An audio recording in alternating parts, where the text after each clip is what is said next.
અથશ્રી તુલસીપત્રમ ચેનલમાં હું અપર્ણા આપ સૌનું સ્વાગત કરું છું. વર્ષ 2025માં મહાલક્ષ્મી વ્રત તારીખ 31 ઓગસ્ટ રવિવાર ભાદરવા સુદ અષ્ટમીના દિવસથી શરૂ થાય છે. આ માતા મહાલક્ષ્મીનું વ્રત 16 દિવસનું હોય છે. આ વ્રતની પૂજન સામગ્રી આ રીતે લેવામાં આવે છે. કઈ રીતે સ્થાપન કરવું એની વિધિ જોઈ લઈએ. સૌ પ્રથમ લાકડાના બાજોટ પર કે પાટલા પર શુદ્ધ અને પવિત્ર વસ્ત્ર પાથરીએ. લાલ કે પીળું જે પણ આપણી પાસે હોય એ પાથરી શકાય. ત્યારબાદ તેના ઉપર ચોખાની ઢગલી કરીને અષ્ટદળ કમળ બનાવીએ.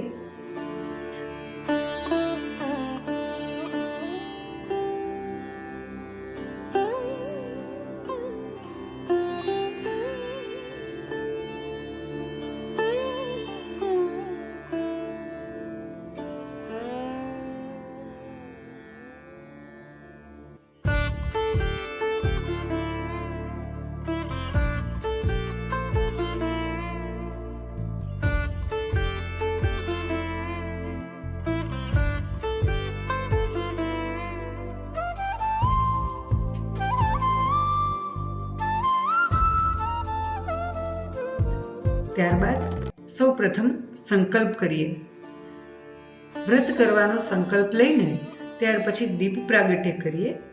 શ્રી કળશની સ્થાપના કરીએ. ત્રાંબાને કળશની અંદર શુદ્ધ જળ ભરીએ. તેની અંદર સોપારી, કમળ કાકડી, લવિંગ, એલચી, ચાંદીનો સિક્કો, જો ચાંદીનો સિક્કો ન હોય તો 1 રૂપિયાનો સિક્કો પણ નાખી શકાય. ત્યારબાદ આ સોપાલવના 5 પાન મૂકી તેના પર એક ડીશ ઢાંકીએ. ડીશની અંદર ચોખા મૂકીને શ્રીફળ એ ડીશ ઉપર પધરાવીએ, જેને શ્રી કળશ કહેવામાં આવે છે. શ્રી ગણેશની મૂર્તિ તથા સૂતરના 16 તાંતણા બનાવી અને તેમાં 16 ગાંઠો વાળી અને આ દોરો પણ પૂજન સામગ્રીમાં લેવામાં આવે છે. આ રીતે 16 દિવસ સુધી માતાની સાથે સાથે દોરાનું અને ગાંઠનું પણ પૂજન કરવામાં આવે છે. માતા મહાલક્ષ્મીની ઘરે બનાવેલી મૂર્તિ અથવા તો ચિત્ર પ્રતિમાનું સ્થાપન કરીએ. માતાની આજુબાજુ ગજ એટલે કે હાથીનું પણ સ્થાપન કરીએ. આ વ્રતની અંદર હાથીનું વિશેષ મહત્વ હોય છે, એટલે હાથીની પ્રતિમા પણ મૂકવામાં આવે છે. ત્યારબાદ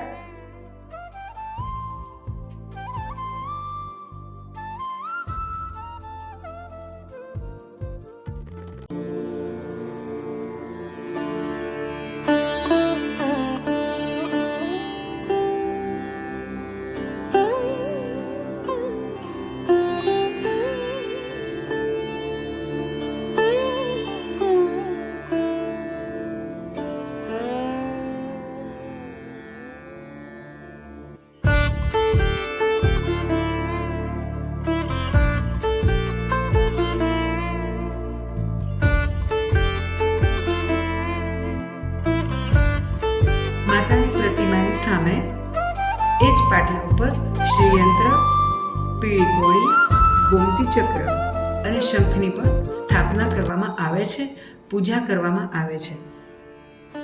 ત્યારબાદ માતાની ષોડશોપચારે પૂજા કરીને વિધિવત માતાને ભોગ લગાવવામાં આવે છે. ભોગમાં માતાને મખાણાની ખીર, મોરૈયો કે સામાની ખીર કે પછી સાબુદાણાની ખીર વિશેષ પ્રકારે ધરાવવામાં આવે છે. 16 દિવસના વ્રત દરમિયાન વ્રત કરનાર વ્યક્તિએ ઉપવાસ કરવાનો હોય છે. આ ઉપવાસની અંદર ચોખાની ખીર ખાઈ શકાતી નથી. 16 દિવસનું આ વ્રત પૂરું થાય ત્યારે 16મા દિવસે ઉદ્યાપન કરવામાં આવે છે. આ ઉદ્યાપનમાં 2 નંગ વાંસના સૂપડા લેવામાં આવે છે, જે માર્કેટમાં ખૂબ સહજતાથી મળી જાય છે. કદાચ સૂપડું ન મળે તો વાંસની 2 ટોપલી લઈ અને એની અંદર આપણે તમામ શણગાર સામગ્રી રાખી શકીએ છીએ. એક વાંસના સૂપડાની અંદર 16 નંગ સામગ્રી શણગારની લેવામાં આવે છે. પણ એ જો શક્ય ન હોય તો શણગાર સામગ્રી કુલ 16 લઈ અને એ સૂપડાની અંદર રાખવામાં આવે છે. બીજું સૂપડું એને ઢાંકી અને માતા રાણી પાસે મૂકવામાં આવે છે. જ્યારે અષ્ટમીનું વ્રત પૂરું થાય ત્યારે બીજે દિવસે સવારે નવમીના દિવસે આ સૂપડાનું દાન માતા મહાલક્ષ્મીના મંદિરમાં કે કોઈ દેવી મંદિરમાં બ્રાહ્મણને અથવા માતાની મૂર્તિ પાસે દાન કરી દેવામાં આવે છે. આ વ્રત દરમિયાન ચંદ્રને અર્ઘ્ય આપવાનું ખૂબ મહત્વ હોય છે. રાત્રિની પૂજા દરમિયાન માતા મહાલક્ષ્મીની પૂજા કર્યા પછી ચંદ્રને પણ અર્ઘ્ય આપવામાં આવે છે અને ચંદ્રને અર્ઘ્ય આપ્યા પછી જ આપણે ફરાળ લઈ શકીએ છીએ.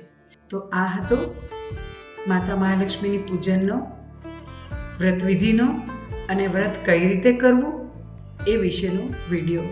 મારો આ વિડીયો આપ સૌને કેવો લાગ્યો અને પસંદ પડ્યો હોય તો કોમેન્ટ કરી લાઈક કરજો, મારી ચેનલને સબસ્ક્રાઈબ કરજો. આપનું અને આપણા પરિવારનું જતન કરવાનું ભૂલતા નહીં. અત્યારે રજા લઈશ, ફરી મળીશું. આવજો.